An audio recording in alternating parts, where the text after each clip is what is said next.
देखिए, राम राज्य युवा यात्रा हम आपके सामने प्रतिदिन लेकर आ रहे हैं और अब तो यात्रा प्रत्यक्ष अयोध्या के पास पहुंची है। 100 किलोमीटर दूर है और प्रयाग से लेकर आसपास के क्षेत्र में यात्रा लेकर जा रही है हमारी टीम, और उस पूरे कवरेज को हमारी टीम आपके सामने अभी आगे प्रस्तुत करेगी। रोज की तरह अपील करूंगा कि जूते चप्पल निकाल के टीवी के सामने प्रभु रामचंद्र जी जहां जहां गए थे उसके दर्शन करने के लिए आप भी बैठ जाइए। नमस्कार, आप देख रहे हैं सुदर्शन न्यूज और मैं हूं आपके साथ शिवम दत्त मेहता।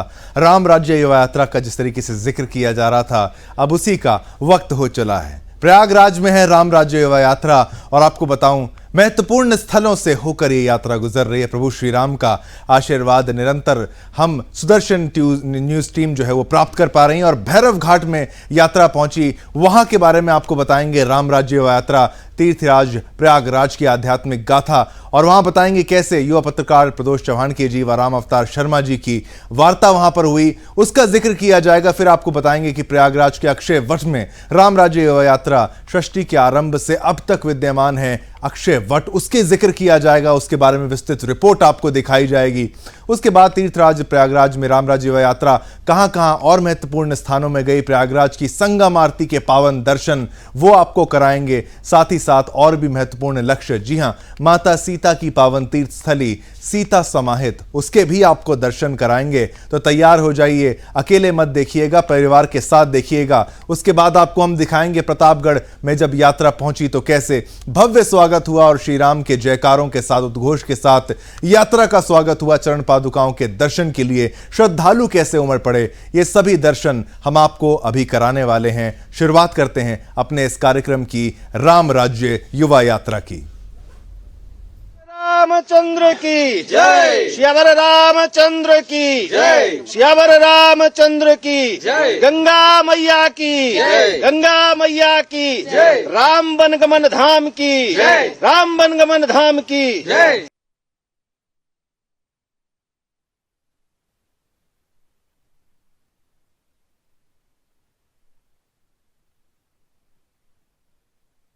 दोस्तों सुप्रभात। राम राज्य युवा यात्रा के 34वें दिन में आप सभी का मैं स्वागत करता हूं।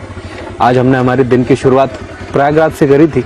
कल हमने रात को त्रिवेणी संगम की जो महाआरती है वो भी हमें सौभाग्य प्राप्त हुआ कि वो हमारे हाथों से शुरू हुई थी, और उसके बाद हम हमारे दिन के 34वें दिन के आज पहले स्थान, जो कि हमारे अब पीछे आप देख सकते हैं, हिंदुस्तान की सबसे महत्वपूर्ण नदी गंगा नदी है, और ये जो तीर्थ है ये हमारे वनगमन का एक तीर्थ है जिसका नाम है सीताकुंड। इस सीताकुंड के बारे में माननीय राम अवतार शर्मा जी हमें बताएंगे। जय श्री सीताराम। जय श्री राम। बंधुओं, आज हम उस पावन स्थल पर खड़े हैं जहाँ से भगवान राम ने गंगा जी पार की थी। ये स्थल सीताकुंड के नाम से प्रसिद्ध है। भगवान राम जब नाव में बैठने लगे तो यहीं से माँ सीता एक मुट्ठी रेती लेकर नाव में बैठी थी और उन्होंने गंगा पार जाकर शिवलिंग की स्थापना की। वो आज भी शिव मंदिर है। आप अभी दिखाई नहीं दे रहा, लेकिन गंगा पार कुरई नाम का घाट है जहां राम जी, लक्ष्मण जी और सीता जी नाव से उतरे थे, और वही वो प्रसंग हुआ था जहां भगवान राम ने केवट को उतराई देने के लिए सीता माँ ने अपनी अंगूठी भेंट कर दी थी। लेकिन उस समय राम जी ने उस शिवलिंग की पूजा की थी, इसलिए वहाँ शिव मंदिर बना था। लेकिन दुर्भाग्य की बात है कि आज वहाँ विधर्मियों ने वो मंदिर तोड़ा था, और यहाँ के उत्तर प्रदेश के एक मंत्री ने घोषणा की है कि या तो वो अपना स्थान हटा लें, नहीं तो हम उसे तोड़कर गंगा जी में बहा देंगे। तो वो स्थल कुरई नाम का स्थान आगे है। यहाँ से केवट ने उनको नाव में बैठाया था और यहीं से राम जी गंगा की लहरों को देखते हुए आगे कुरई गए थे, गंगा पार गए थे। तो अब हम हमारे जल्दी से अगले तीर्थ पर चलते हैं, क्योंकि आज बहुत सारे तीर्थ आपको दिखाने हैं, तो आपको डायरेक्टली वही मिलता है। जय श्री राम।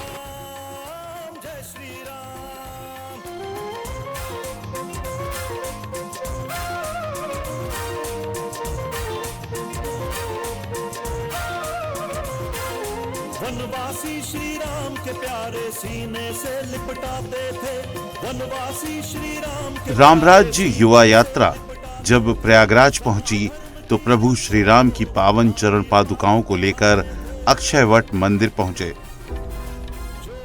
प्रयागराज में स्थित अक्षयवट की पौराणिक और धार्मिक मान्यता है।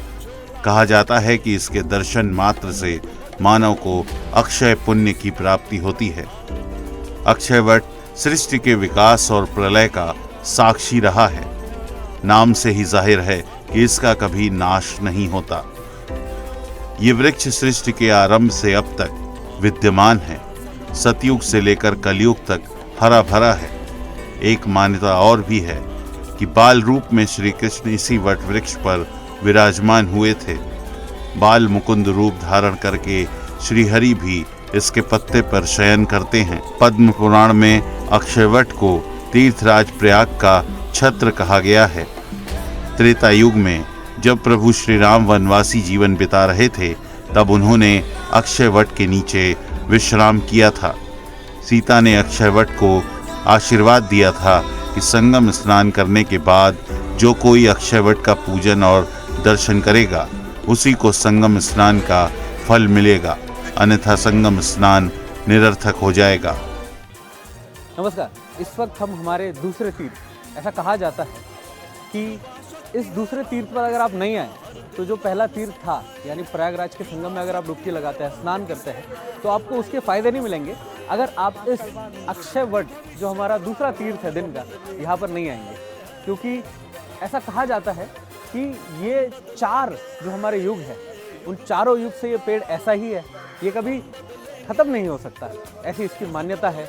और हमारे वनगमन पथ के यानी श्री राम जी जब वनवास के दौरान यहाँ पर आए थे तो वो इस पेड़ के ही नीचे रहे थे और इसी पेड़ के जो शोल आप देख सकते हैं, ये जो चीज़ें लटक रही है, इसी से उन्होंने बाम्बू को बांध के उन्होंने चित्रकूट जाने के लिए ये जो नदियाँ हैं इनको पार किया था। तो पूरा प्रसंग यहाँ के हमारे पंडित जी है। पंडित जी आपका मेरा शुभ नाम संदीप कुमार गोस्वामी, मैं पातालपुरी मंदिर का पंडित जी। भगवान राम जब त्रेता युग में यहाँ पर आए थे, हम त्रेता युग की बात करेंगे, हाँ चलते चलते बात करेंगे। त्रेता युग में भगवान राम जब यहाँ पर आए थे तो 3 रात्रि यहाँ पर उन्होंने विश्राम किया। विश्राम करने के पश्चात जब यहाँ जाने का हुआ तो गंगा तो पार भगवान को केवट ने कराई थी, मगर यमुना पार करने के लिए उनको कोई साधन नहीं मिला था। तब उन्होंने यहाँ पर बांस की एक नाव ली, बांस को बनाया और इसी अक्षयवट के शोलों से उस नाव को बांध करके बांसों को तब यमुना पार करके चित्रकूट गए। अच्छा। वन पश्चात जब भगवान राम यहाँ पर वापस दोबारा आए अपने पिता का पिंड दान करने के लिए, क्योंकि एक बड़े पुत्र का फर्ज होता है अपने पिता को पिंड दान देने का, तो भगवान राम यहाँ पर आए अपने परिवार को लेकर के और अपने पिता राजा दशरथ जी का पहला पिंडदान इसी अक्षयवट में किया और दूसरा काशी में, लास्ट में क्या करके गया में किया। और तभी से हमारे भी हिंदू धर्म में पिंडदान की प्रथा शुरू हो गई। बिल्कुल बिल्कुल। तो ये है अक्षयवट की महत्वता। और मतलब ये इसको ये मान्यता प्राप्त है कि ये कभी खत्म नहीं, ये 4 युगों से अमर रहेगा। ये अमर वृक्ष है, ये कभी नाश नहीं होगा। हर प्रलय में यही अक्षयवट का पेड़ ऐसा है जो बचेगा और एक मार्कंडेय ऋषि बचेंगे जो इस प्रलय को देखते हैं। अब भगवान विष्णु इन्हीं के एक पत्ते पर बाल रूप लेते हैं और उसके बाद सृष्टि की रचना। हाँ, अभी आपने जब हमें मंदिर वो दिखा रहे थे आप नीचे, जी हाँ, तो वहाँ पर आपने बताया कि विष्णु जी का बाल रूप आपको इसी मंदिर में देखा। हाँ, क्योंकि भगवान विष्णु बाल रूप में है यहाँ विराजमान होते हैं। सारे ब्रह्मांड को अपने गर्भ में रख करके भगवान विष्णु कहते हैं कि मैं बाल रूप में अक्षयवट में निवास करता हूँ, सबसे ज्यादा मुझको शांति इस अक्षयवट में मिलती है। बिल्कुल। तो ये था हमारा दूसरा तीर्थ, जिसे कहा जाता है कि पहले आप प्रयागराज संगम में अगर आप डुबकी लगाते हैं, वहाँ पे स्नान करते हैं और अगर आप उसके बाद यहाँ नहीं आते तो उसके माने आपको उसके बेनिफिट्स नहीं मिलेंगे। तो ये था हमारा दूसरा इंपॉर्टेंट तीर्थ। अब चलते हैं हमारे अगले तीर्थ पर, तो आपको वहीं पर मिलता हूँ। जय श्री राम। छोड़ के सभी लोग एक बार प्रेम से बोले अक्षयवट भगवान की जय, बोले गंगा मैया की जय, बोले प्रयागराज महाराज की जय। जिस रास्ते से आप लोग जा रहे हैं, भगवान राम, माता सीता, लक्ष्मण जी अयोध्या से चल करके इसी रास्ते होकर के अक्षयवट का मूल जड़ का दर्शन किया। उसी वृक्ष के नीचे भगवान राम ने भी अपने पिता का पिंडदान, ये 4 युग का वृक्ष है जहाँ पे भगवान राम ने पिंडदान किया। उसी विषय में आपको बताऊंगी। सतयुग, त्रेता युग, द्वापर और कलयुग, ये चारों युग का वृक्ष। इस वृक्ष का किसी युग में नाश नहीं है, इसलिए भगवान शिव ने इस वृक्ष को अमरता का वरदान दिया है। जो भी भक्तगण गंगा स्नान करे, संगम स्नान करे, स्नान करके गंगा किनारे दान पुण्य करके घर को जाता है, उसको कोई महत्व संगम का नहीं मिलता है जब तक अक्षयवट का दर्शन नहीं होता। इसलिए भगवान राम भी इसी वृक्ष के नीचे 3 दिन 3 रात विश्राम किया। सतयुग में कहते हैं जब महाप्रलय हुआ था उस समय भगवान विष्णु ने भी बाल रूप लेकर के इसी अक्षयवट के वृक्ष के पत्ते पे विराजमान हुए थे। भगवान राम को जब 14 वर्ष का वनवास हुआ था विश्राम किए सतयुग में इसी वृक्ष के ऊपर, तब ब्रह्मा जी ने सृष्टि को रचना रची। तब मार्कंडेय ऋषि जो है ब्रह्मा जी को बारंबार प्रणाम किया। 17,28,000 का एक युग हुआ था सतयुग। त्रेता युग में देखिए भगवान शिव ने बाल रूप लेके हरि विष्णु के साथ इसी वृक्ष पे विराजमान हुए। भगवान राम को जब 14 वर्ष का माता कैकेयी ने वनवास मांगा तो भगवान राम भी अयोध्या से चल के प्रयाग में आए। प्रयाग में आके कई दिनों तक यहाँ घूमे टहले, कहीं उनको विश्राम करने का जगह नहीं दिखा तो यहाँ से वो भरद्वाज मुनि आश्रम पहुँचे। जब भरद्वाज मुनि के पास पहुँचे तो भरद्वाज मुनि ने उनका स्वागत करके अभिनंदन करके अपनी कुटिया में स्थान दिया। स्थान देने के बाद जलपान कराने के बाद कहने लगे, हे प्रभु आपको ऐसा कहीं ने 14 वर्ष का वनवास दिया है, मैं अपने पिता के वचन को पूरा करने के लिए अयोध्या से पग यात्रा करते प्रयाग में आया। हमें कहीं विश्राम करने का जगह नहीं दिखा तो मैं मुनिया आपका नाम सुना, मैं आपके पास आया हूँ। हमें कोई ऐसा स्थान बताइए जहाँ हमें विश्राम करने की जगह मिले और हमारी आत्मा को शांति मिले। तब भगवान भारद्वाज ने उनको बताया कि आप चले जाइए गंगा यमुना के बीच में एक अक्षयवट विशाल वृक्ष होगा जो कलयुग तक रहेगा। उस वृक्ष के नीचे आपको विश्राम करने की जगह मिलेगी, आपको आत्मा को शांति मिलेगी। तब भगवान राम ने अपने अनुज के साथ इसी वृक्ष के संगम क्षेत्र में आए। इसी वृक्ष के नीचे 3 दिन 3 रात यहाँ विश्राम किए। विश्राम करने के बाद मूल जड़ का पूजन पाठ करके तब यमुना नदी पार करके चित्रकूट हो गए। 14 वर्ष वनवास को पूरा किया। लंका पे रावण का वध करके तब अयोध्या गए। जब अयोध्या पहुंचे तो उनको पता चला हमारे पिता राजा दशरथ का कर्मकांड बाकी है। तो भगवान राम ने अपने माता अपने गुरुजन से आशीर्वाद लेकर के मार्कंडेय ऋषि को, ये है 5 पांडव के बड़े भाई धर्मराज जी। आइए, पहले ये मंदिर खुला हुआ था त्रेता युग में, तब देवांगन था। देवांगन की दीवारें आपको मैं दिखलाऊंगा, जहां पर देवांगन की दीवार है। देवांगन का मतलब जहां देवताओं का समूह होता है वो उसको कहते हैं देवांगन। 1906 में खोला गया अंग्रेजों के द्वारा वेंटिलेशन। पहले दिए जलाए जाते थे तब उनमें दर्शन कराया जाता था। ये भगवान विष्णु का ऐसा रूप है जो सिर्फ प्रयाग में ही दर्शन मिलेगा बाल रूप में, क्योंकि अक्षयवट में भगवान विष्णु बाल रूप में विराजमान होते हैं। बाल रूप का भगवान का दर्शन करें। ये माता लक्ष्मी जी है, गौरी पुत्र गणेश, अष्टभुजा गणेश, 8 भुजा वाले अष्टभुजा गणेश। ये महर्षि वेदव्यास महाराज जी, चारों वेदों को बनाया महर्षि वेदव्यास महाराज। आइए, ये अर्धनारीश्वर और ये देवांगन की पहली दीवार है। इसी के ऊपर अकबर ने जब इस किले का निर्माण कराना शुरू किया तो उसने क्या देखा कि एक पथरीला आंगन है, एक कामकूप है, जहां से लोग मोक्ष पाने के लिए उस कुएं में जान देते थे। जब उसने इस किले का निर्माण कराया तो उसने क्या क्या अच्छे के लिए सोचा था कि मोक्ष पाने के लिए जो कूदते हैं, आत्महत्या करते हैं, वो ना होने पाए। उसने मंदिर को कुछ नहीं किया, उसने इस मंदिर को 6.5 फीट के खंभे मंगवा करके और इस मंदिर को बंद किया। तभी से इसका नाम पातालपुरी अक्षयवट मंदिर पड़ गया। ये दुर्वासा ऋषि जिन्होंने शकुंतला को श्राप दिया। ये है राम के जन्म से पहले रामायण की रचना करने वाले महर्षि वाल्मीकि जी। सब तीर्थों के राजा प्रयागराज। ब्रह्मा जी ने सबसे पहला यज्ञ जो किया पृथ्वी को बचाने के लिए वो प्रयाग में इसी अक्षयवट के नीचे किया। तो प्रा से प्रथम और यहाँ से यज्ञ होने के कारण यहाँ का नाम प्रयाग रखा गया। बाबा बैजनाथ, देवांगन की ये दूसरी दीवार 6वीं शताब्दी की मूर्ति है, ब्रह्मा विष्णु महेश। समुद्र मंथन का एक चित्र है, देव दानव, विष्णु भगवान, शंकर पार्वती, शरानंद महाराज। ये है वो पातालपुरी अक्षयवट, जहां पर भगवान राम लक्ष्मण जानकी त्रेता युग में अयोध्या से चल करके जब प्रयाग में आए, श्रृंगेरपुर होते हुए भरद्वाज मुनि के आश्रम पे गए। भरद्वाज मुनि 10,000 शिष्यों के साथ यहाँ पर निवास करते थे। सबसे बड़ी पाठशाला जो थी वो भरद्वाज मुनि के ही पास थी। भरद्वाज मुनि ने यही बताया कि आपको जो नाव से आपने गंगा पार किया है वो तो आपको केवट ने पार कराया है, मगर प्रयाग में जो आप जमुना पार करेंगे प्रभु, वो आपको अपने से पार करनी पड़ेगी, वहां केवट नहीं रहेगा। तब भगवान राम ने यहाँ पर बांस को इसी अक्षयवट के शोल से, जो आप देखेंगे शोल लटका रहता है, उसी से बांस को बांध करके जमुना पार करके चित्रकूट गए। जब शोल को काटा भगवान ने, तो शोल कटने से दूध गिरता है बरगद के वृक्ष से। वो दूध भगवान ने क्या कि जब जमीन पे गिरने लगा तो उन्होंने सोचा कि मैंने किसी को क्षति पहुंचाई है, तो उन्होंने वो सारे दूध उठा करके अपने बालों में लगा लिए। बालों में लगाने से क्या हुआ, आज भी हम लोग अगर वो अक्षयवट के पेड़ की जो शोल काटे अगर, तो उसमें से जो दूध निकलता अगर अपने बालों में लगाए तो क्या होगा, वो जटाजूट बन जाएगा। तब यहाँ से वो सन्यासी रूप लेकर के तब वो चित्रकूट गए। ऊपर में जाइए, आप भी चरण छुइए भगवान का, सीता माता के आप चरण पादिका लाए हैं, श्री राम जी की। चलिए, ये माता ललिता कहते हैं जो सती का अंग गिरा था वो सबसे पहले अक्षयवट के समीप गिरा था। प्रयागराज में राम राज्य युवा यात्रा को लेकर भक्तों का उत्साह मन को हर्षित करने वाला था। त्रिवेणी संगम पर आरती से पहले भव्य शोभा यात्रा निकाली गई।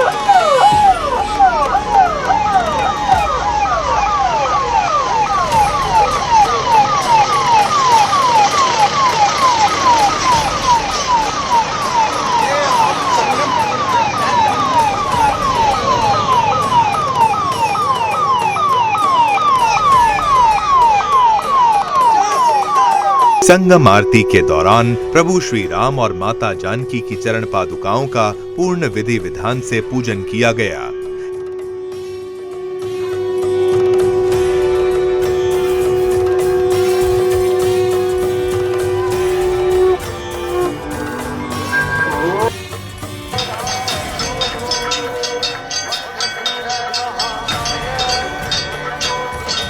इसके बाद राम राज्य युवा यात्रा का नेतृत्व कर रहे प्रदोष सुरेश चौहानके जी और राम राज्य युवा यात्रा के मार्गदर्शक डॉक्टर राम अवतार शर्मा जी तीर्थ राज प्रयागराज की संगम आरती में शामिल हुए।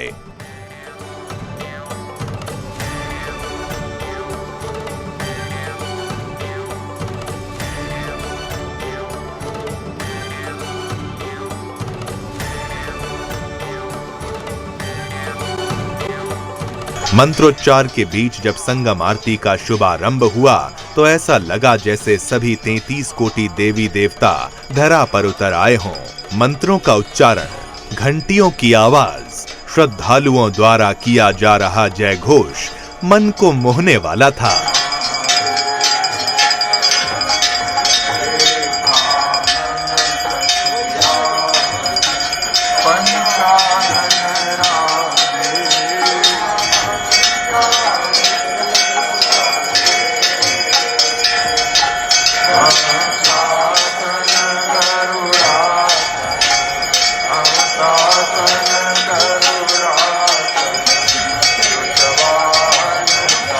प्रयागराज के संगम की बात करें तो यहाँ आस्था की डुबकी लगाने के लिए लाखों श्रद्धालुओं की भीड़ जमा होती है। प्रयागराज आने वाले श्रद्धालुओं को जिस बात का सबसे ज्यादा इंतजार रहता है वह है यहाँ शाम को होने वाली गंगा आरती। गंगा आरती के लिए यहाँ काफी लोग इकट्ठा होते हैं।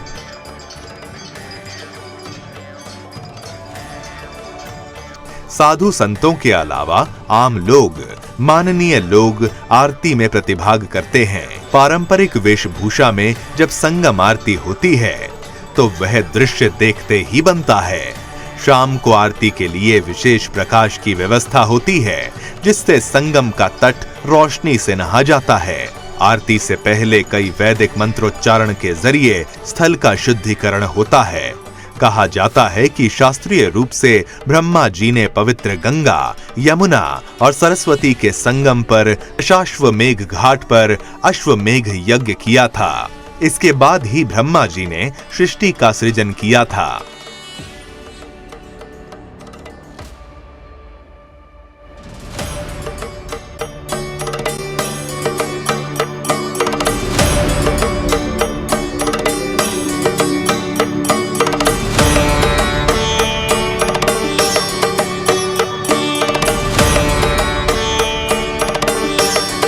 प्रयागराज में गंगा के किनारे अलग अलग घाटों का अपना इतिहास है। इन घाटों पर प्राचीन काल में खूब यज्ञ और पूजा अर्चना हुई है। इन्हीं यज्ञों की वजह से घाटों का नाम पड़ा है।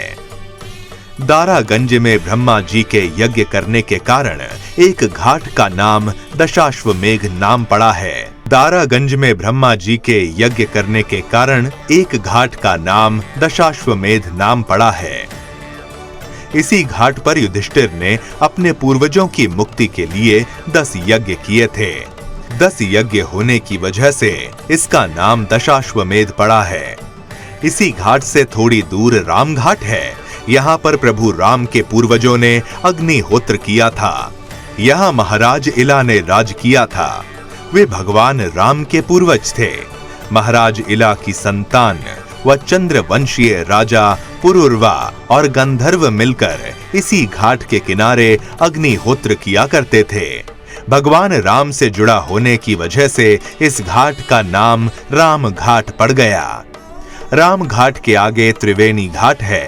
यहीं पर यमुना नदी आकर स्थिर हो जाती है, इसीलिए इस घाट को त्रिवेणी घाट नाम दिया गया है।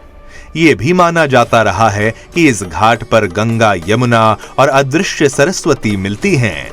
इसके पास ही संगम घाट है। इस घाट पर गंगा का प्रवाह यमुना की ओर रहता है। त्रिवेणी एवं संगम घाट पर ही श्रद्धालुओं की सबसे ज्यादा भीड़ रहती है। मान्यता है कि संगम में स्नान करने और आरती में शामिल होने से सभी पापों का क्षय होता है और व्यक्ति के पूर्वजों की आत्मा को भी शांति मिलती है। अगर कोई व्यक्ति त्रिवेणी संगम के पवित्र जल में डुबकी लगाता है तो वह स्वयं को और अपने पूर्वजों को पुनर्जन्म के चक्र से मुक्त कर देता है और मोक्ष को प्राप्त हो जाता है।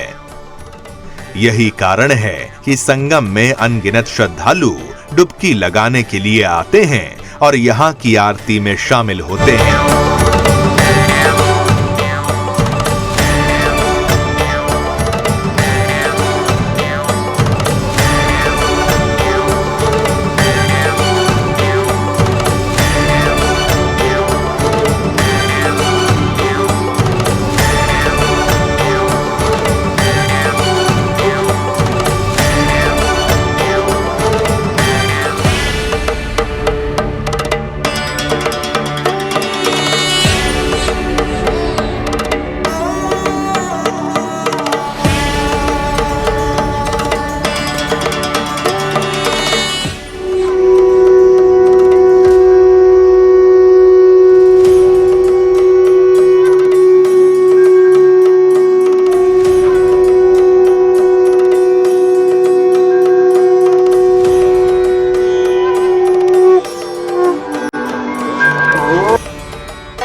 ये पावन तीर्थ सीता समाहित है।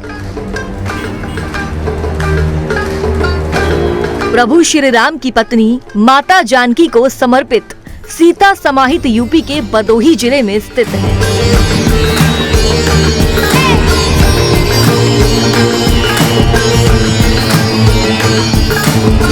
यह स्थान गंगा नदी के किनारे स्थित है और इसे सीतामढ़ी के नाम से जाना जाता है।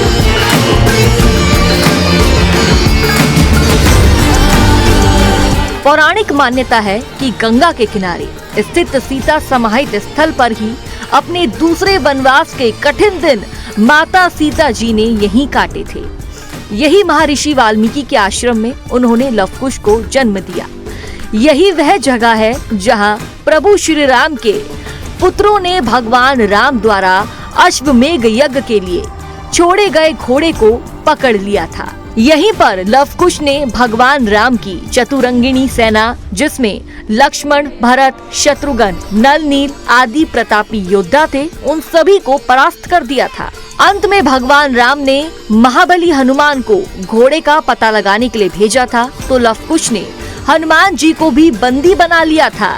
उसके बाद भगवान राम को स्वयं वहां आना पड़ा था कि आखिर वो कौन परम प्रतापी बालक और योद्धा है जिन्होंने इन सबों को परास्त कर दिया या बंदी बना लिया।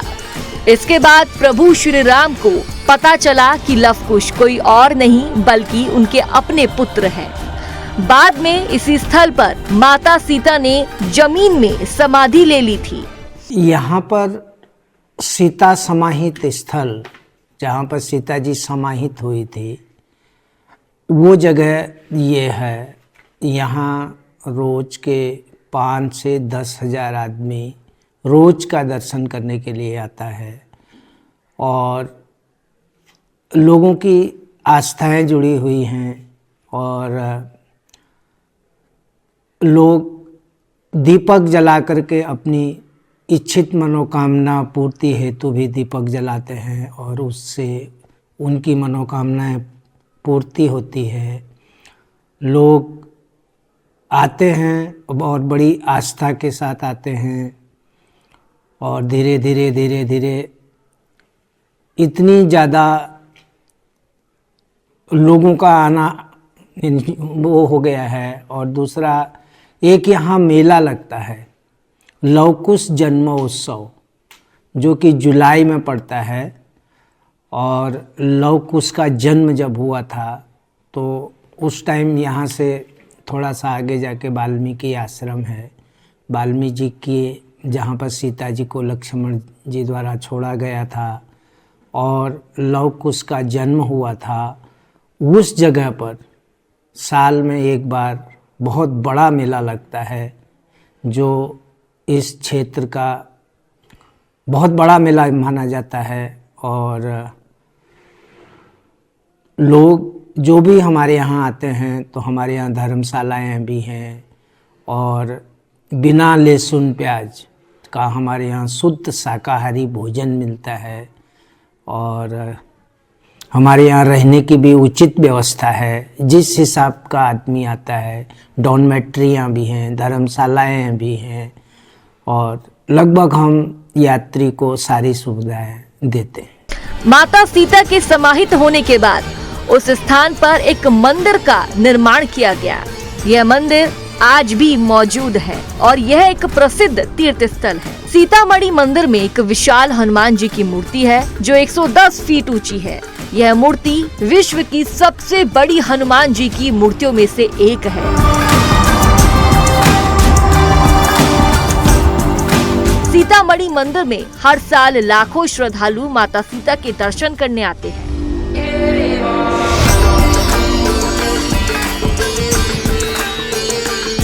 यहाँ पर शिवलिंग भी प्राण प्रतिष्ठित है। मान्यता है कि जब सीता माता यहाँ रहती थी तो उन्होंने शिव जी की उपासना के लिए यह शिवलिंग स्थापित किया था। प्रयागराज से आगे बढ़ते हुए जब राम राज्य युवा यात्रा प्रतापगढ़ पहुंची,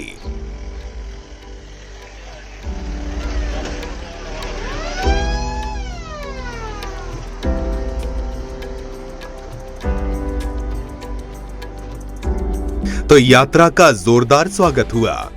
जय श्री राम के उद्घोष से प्रतापगढ़ गूंज उठा।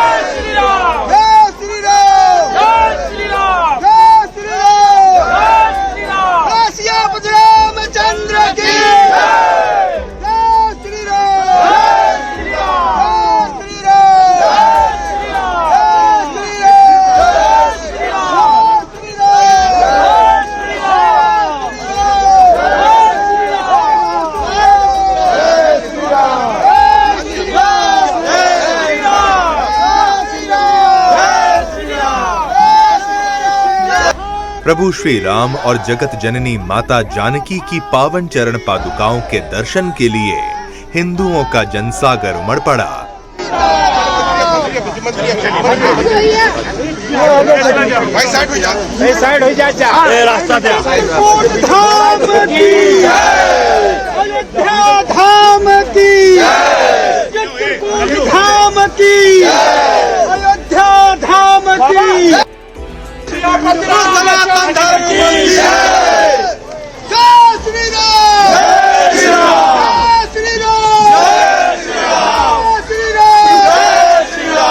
हर कोई चरण पादुकाओं की एक झलक पाना चाहता था, पादुकाओं को स्पर्श करना चाहता था।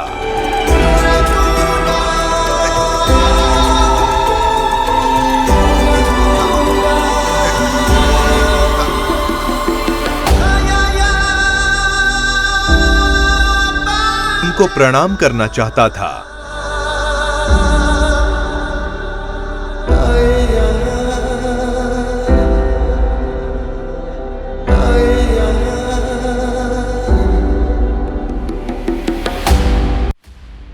इसके बाद राम राज्य युवा यात्रा पहुंची स्थानीय श्री राम मंदिर। प्रभु के मंदिर में प्रभु की चरण पादुकाएं पहुंची तो मंत्रोच्चार के साथ उनका स्वागत हुआ।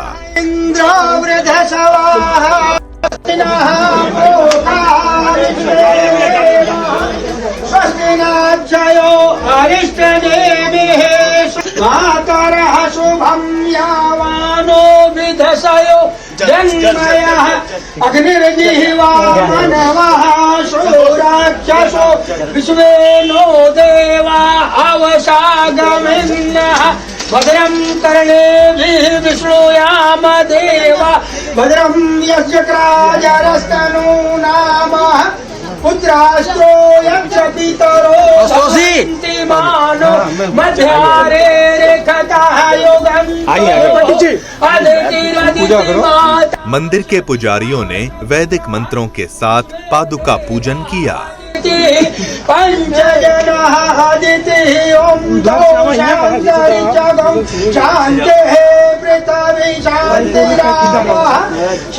इसके साथ राम राज्य युवा यात्रा के आज के दिवस का समापन हुआ।